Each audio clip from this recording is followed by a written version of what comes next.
3 sheriff's cruisers rolled up to my driveway like I'd called in a hostage situation, except the hostage was 15 steel storage containers sitting on my land. One deputy didn't even look at me. First, he looked past me straight at the woman in the white SUV and said, "Ma'am, step away from the units."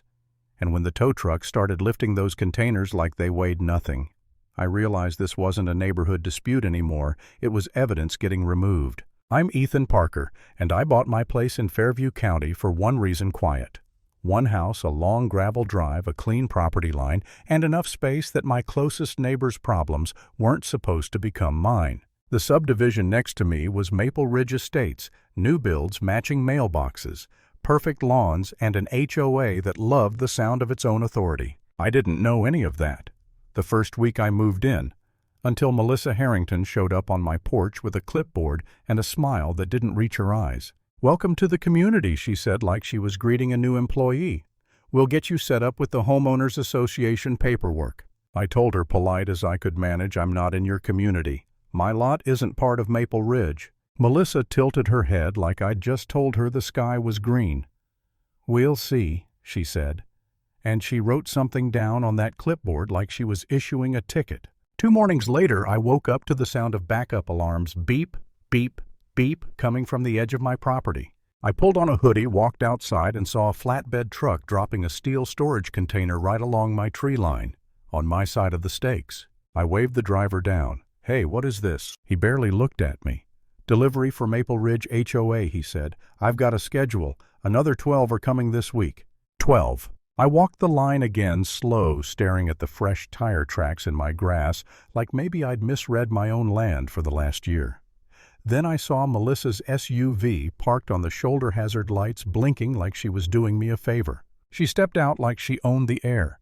"Perfect timing," she said. "These are for community storage." The board voted. "The board can vote on the color of their curtains," I said. "This is my property." Melissa didn't blink. She held up a stack of papers. "We have an easement." And right there on the bottom page was my name, with a signature that looked like mine if you'd only ever seen my handwriting on a blurry photocopy. I felt my stomach drop, not in a dramatic way, more like that cold, clinical realization you get when your brain says, "Oh, this is going to be a whole thing." "That's not my signature," I said. Melissa's smile got a little sharper. "It's filed," she said, "so it's valid." I called my lawyer, Jason Reed, before I even went back inside. He listened quiet for a beat, then said, "If that's forged, that's serious. But if it's recorded, law enforcement may tell you it's civil until we get a judge involved." And that's exactly what happened. A deputy came out later that afternoon, polite, professional, and clearly tired of homeowners screaming about fences. He looked at the paperwork, looked at the containers, then looked at me. "If this is recorded, I can't just treat it like simple trespass," he said. "You need the court to sort it." I watched him drive away, and for the first time since I bought the place, I felt like a guest on my own land. Over the next few days, more containers arrived, 1, then 2, then 5, lined up like a metal wall I never asked for. Each one had a fresh lock, and some had labels taped on the doors like they were already rented out. Then the foot traffic started. Cars I'd never seen before rolled onto the edge of my property. People hopped out, dragged bins and furniture and boxes like it was a self-storage facility. Some acted guilty. Some acted annoyed, like I was the problem for standing there in my own driveway. One guy actually said, "Bro, take it up with the HOA." Yeah, I wanted to. Melissa, of course, picked the perfect moment to return when 2 residents were trying to wedge a couch into a container like they were playing Tetris for money. "You see," she said, gesturing at the chaos like it was a ribbon-cutting ceremony, "we're solving a community need." "You're creating a liability on my land," I said. "If someone gets hurt, do you know who gets sued?" Melissa shrugged like lawsuits were a hobby. "Then you should have joined the association," she said. "You'd have protections." I stared at her.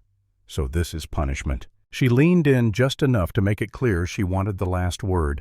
"This is compliance," she said, and walked away. That week was a blur of calls, emails, and me standing in my yard like a bouncer at a party I never invited. Jason filed for an emergency injunction. We pulled my deed. We pulled the plat map.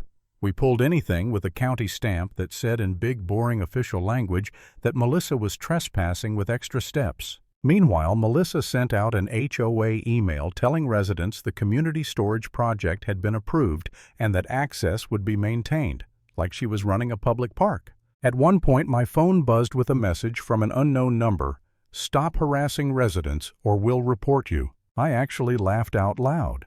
Because what else do you do when someone threatens you for standing on your own land? Then the weather turned. A heavy rain came through and that area by the containers turned into slick mud. Someone spun their tires and dug ruts through my grass.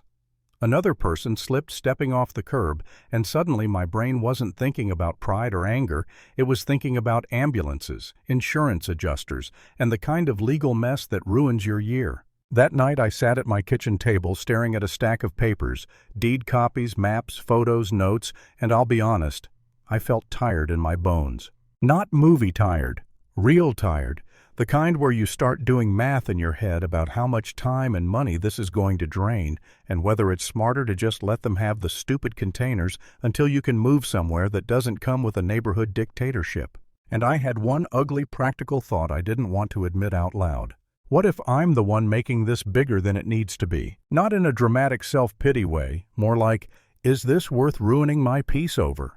Am I about to spend months fighting a system designed to outlast me? Then I looked at that forged signature again, and something snapped back into place. Because this wasn't about me being stubborn, this was about someone deciding that if they wanted something bad enough, they could just manufacture my consent. So I changed tactics. I stopped arguing in circles and started building a file camera footage, time-stamped photos, vehicle plates, every email, every notice.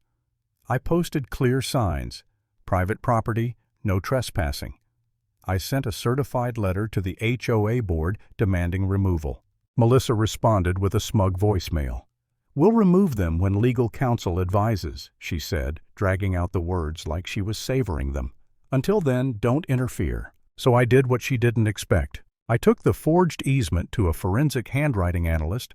Jason knew an expert who didn't care about Melissa's confidence, just ink pressure, stroke pattern, and consistency. The report came back fast, not a match. Then Jason found something even better, an issue with the notary stamp that didn't line up with the date on the document.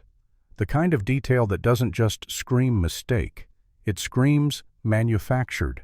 We forwarded it to the sheriff's office with an affidavit not as a complaint about neighbors, but as an allegation of fraud and forgery. A week later, a deputy called me back. His tone was different this time, more focused. "If this signature is forged," he said, "that's criminal. Keep your documentation. Do not touch the units. Let us do it clean." 2 days after that, Melissa showed up at my door with 3 board members behind her like backup singers. She didn't bother pretending anymore. "You're disrupting the community," she said. "You need to stop."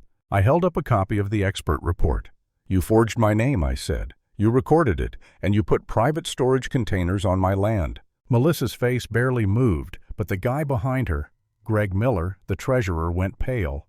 His eyes darted to the paper, then to Melissa, like he'd just realized the floor was gone. Melissa recovered fast. "Clerical errors happen," she said. "We'll resolve it." "That's not a clerical error," I said. "That's a felony." Melissa's voice sharpened. "If you keep pushing this," she said, "we'll file for a restraining order. You're harassing residents." I almost said something sarcastic, but I didn't. I just looked at her and said, "Do it. Put your name on one more document." That night I got the call from Jason. The judge granted the order, he said. "Easement's invalid. HOA has 72 hours to remove everything." 72 hours. I printed the court order and posted it where nobody could miss it on stakes on the container doors, and in an email I sent to every resident address I could find. I kept it simple. These units are on private property. Court-ordered removal. Deadline attached. Contact the HOA if you have property inside. And then I waited. Melissa tried to bluff. Of course she did. The morning of the deadline, she rolled up with a single sheet of paper and a dramatic expression like she was starring in her own courtroom show. "I have a temporary restraining order," she announced. The deputy she handed it to didn't react. He read it slowly, then flipped it over, then looked at the header like he was checking for a watermark. "This hasn't been properly served," he said, "and it doesn't override the judge's order from yesterday." Melissa's mouth opened, then closed. "That's not." "Ma'am," he said louder now, "step away from the units." That's when the tow truck started. One by one, they hooked chains, lifted the containers, and pulled them off my land. The metal groaned, tires crunched over gravel, and for the first time in weeks, I could actually see my property line again. Melissa stood there in her white SUV, jaw tight, watching her community project get hauled away like junk. Then right when she tried to march toward me, another deputy stepped out of a cruiser with paperwork in his hand. He read her name clearly, Melissa Harrington. She scoffed like she was about to argue with the sun, and he kept going. "You're under arrest for forgery, fraud, and criminal trespass." The shift was instant. Not cinematic, real. Her face drained. Her hands lifted like she didn't know what else to do with them.